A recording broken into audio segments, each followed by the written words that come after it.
ছবিতে ছায়া দেখলেই মৃত্যু নিশ্চিত। নীল একজন টেক ইউটিউবার। সস্তায় পুরানো গ্যাজেট খুঁজে বের করে সেগুলোর উপর রিভিউ বানানোই তার কাজ।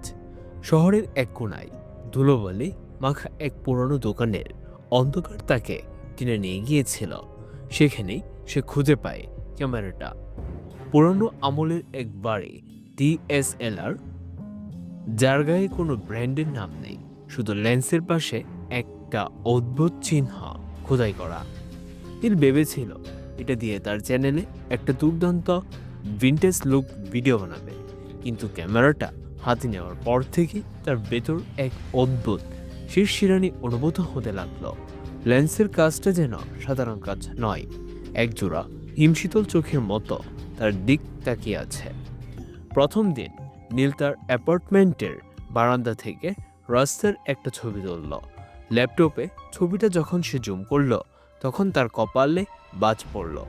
ছবির এক কোনায় ল্যাম্পপোস্টের নিচে একটা আবছা ছায়া মানুষ দাঁড়িয়ে আছে, অথচ নীল নিশ্চিত ছিল ছবিটা তোলার সময় সেখানে কেউ ছিল না। সে ভাবল এটা হয়তো পুরনো লেন্সের কোনো গ্লিচ বা রিফ্লেকশন।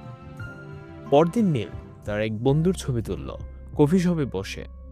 এডিট করার সময় সে দেখল সেই একই কালো ছায়া মানুষটা এবার তার বন্ধুর ঠিক পেছনে দাঁড়িয়ে আছে। ছায়াটার কোনো মুখ নেই, শুধু একজোড়া দীর্ঘ হাত যেন বন্ধুর কাঁধ ছুঁতে চাইছে। নীল এটাকে অবহেলা করলো, কিন্তু ঠিক 3 দিন পর খবর এলো সেই বন্ধুটি এক ভয়াবহ সড়ক দুর্ঘটনায় মারা গেছে। নীলের বুকের ভেতরটা দগ করে উঠল।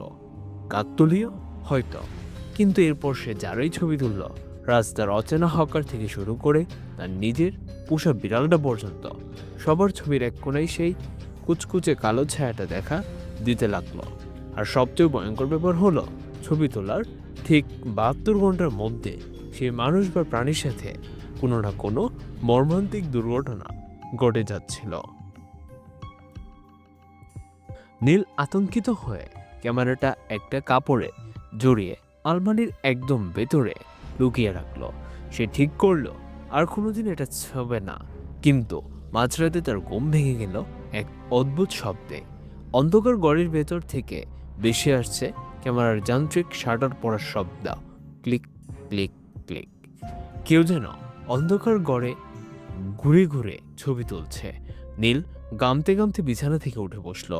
সে দেখল আলমারির দরজাটা খোলা, ক্যামেরাটা মেঝের উপর পড়ে আছে, আর তার লেন্সটা সরাসরি নীলের দিকে তাক করা, যেন কেউ মাত্র তার একটা ছবি তুলে লেন্সটা সেখানে রেখে দিয়েছে।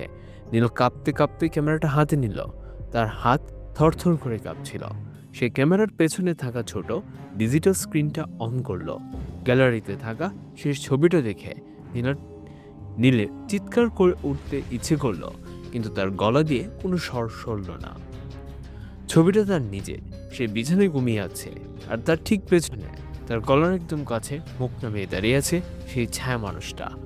তার দীর্ঘ কালো আঙুলগুলো নীলের হৃৎপিণ্ড বরাবর রাখা, আর ছবির সেই ছায়া মানুষটার হাতেও একটা ক্যামেরা, যা সরাসরি নীলের দিকে তাক করা।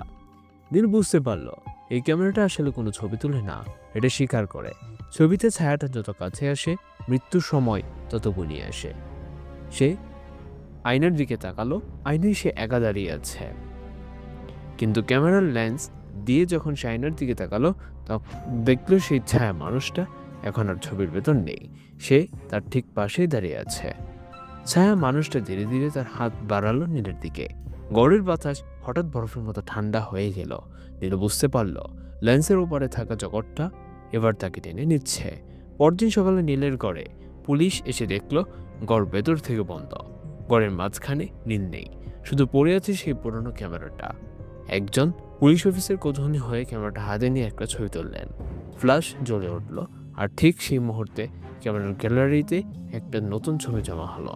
সেই ছবিতে নীলকে দেখা যাচ্ছে সে অন্ধকার কুটিরের ওপার থেকে আর্তনাদ করছে, আর তার ঠিক পেছনে দাঁড়িয়ে সেই পুলিশ অফিসারটির ছায়া। অভিশপ্ত লেন্সের শিকার এবার বদলে গেছে। নতুন কাউন্ট ডাউন শুরু হয়ে গেছে।